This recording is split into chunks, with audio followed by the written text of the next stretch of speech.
जय गोविंदा जय गोपाला जय समाई मुरली वाला।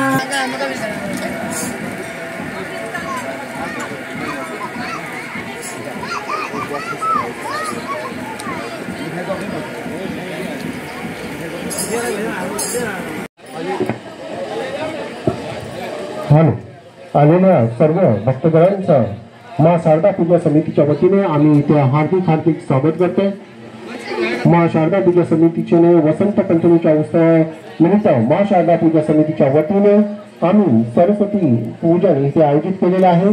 तिथे आलेल्या सर्व भक्तगणांचं आम्ही इथे स्वागत करतोय।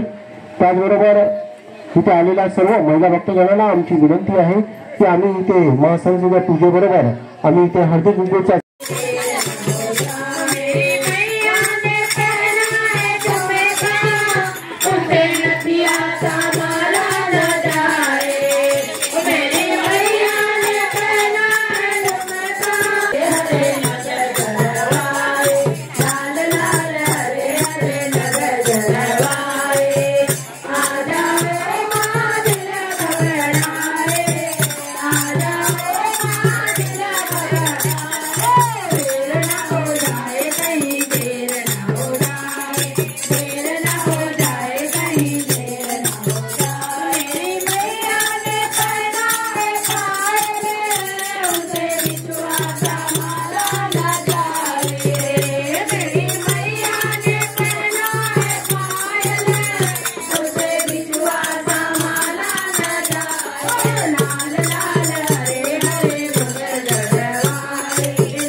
त्वमेव